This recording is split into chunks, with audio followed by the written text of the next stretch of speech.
Okay, so yung next naman natin is using the moving average, okay? So hindi siya fixed mga bata na siya ay 2 month or 2 year, kung 3 year, kung 4 year.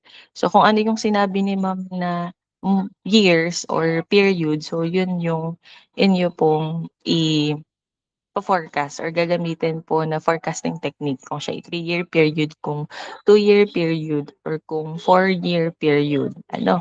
Ayan, so basta, so example kung 2 year period moving average, so simply yung pong dalawang previous year or period ay i-a-average lang siya, ano. So that is yung atin pong 501 ano, plus 638 simply divided by 2, ano.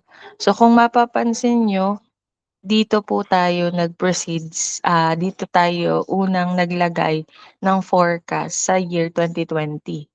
Ano, kasi 2 year period siya, so therefore yung dalawang previous period ay bakante kasi wala tayong pagkukuhanan, okey? So automatic, kung ilang period yun yung number of periods na bakante. Ano, so since this is 2 year period, so dalawang year ah, yung bakante. Okay, so yan. Excuse me.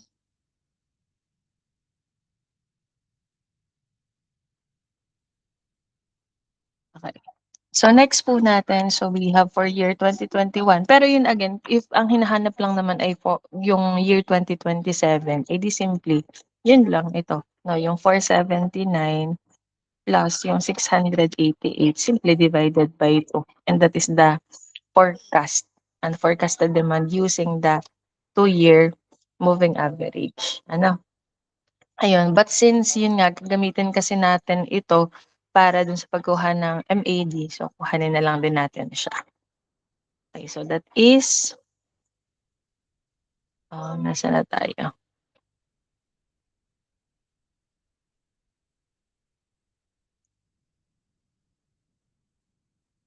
Okay, so for year 2021, so ang ating kukuhanin ay yung naunang dalawang period. So that is 481 plus 638 simply divided by 2. Ano, so yung next naman, yung dalawang naunang period. So that is 509 at saka 481. Okay? Next is we have, ay sorry, divided by 2. Then yung next po natin is we have 413 plus yung ating 509 divided by 2. Next natin ay 543 plus 413 divided by 2. Next is we have 417 plus 543 divided by 2. We have 479 plus 413 divided by 2. Yan. So this is the moving average or the forecasted demand using the 2 year moving average. Okay, so ganun ulit para makuha natin yung forecast error natin. So ang kukuhanan lang natin ay yung may katapatan ano, so walang values itong dalawa, so bakante din ito. So same with 2027 kasi wala naman tayong pagko-comparean. So ganun ulit, siya po ay, what do you call this? Siya po ay absolute ulit difference ano. So that is 569.5 minus 481. Next is 559.5 minus 509. So hindi ko na siya fino-formula na, I mean hihilahin ko lang 'to, eh. So para lang din makita niyo ano, ayan. Next is we have 495 minus the 413. Next is 543 minus 461. Then 478 minus 417. So again, ganun ulit 'no. So the reason why kung bakit papalit-palit ako kung alin yung inuuna, because, para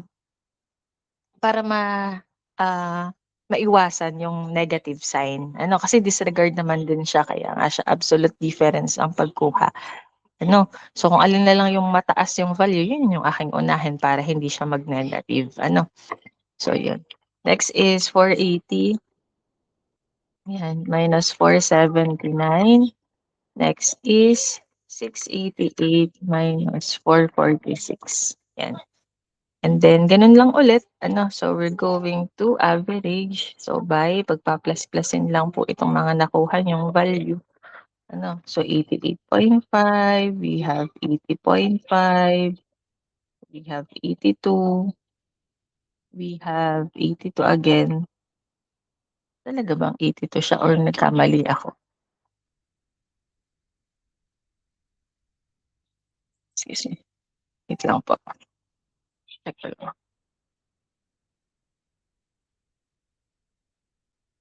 Ito ay 495 minus 413, tama. And this is 543 minus 461, tama naman.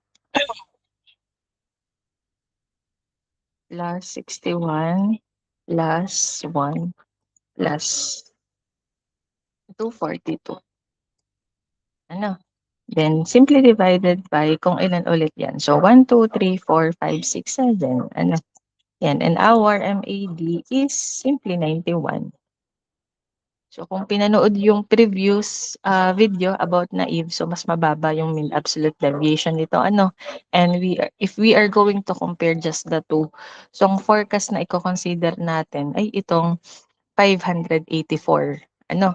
So again, kapagka ang atin pong data is continuous, okay lang may decimal. Pero kung yan po ay mga products na ah countable, ano. So, yun, kailangan siya ay whole number, okey? So yun. So katlawan na po ulit natin yung video para hindi masyadong mahaba or para makapili kayo kung alin lang ang papanoodin kung saan kayo medyo nahirapan.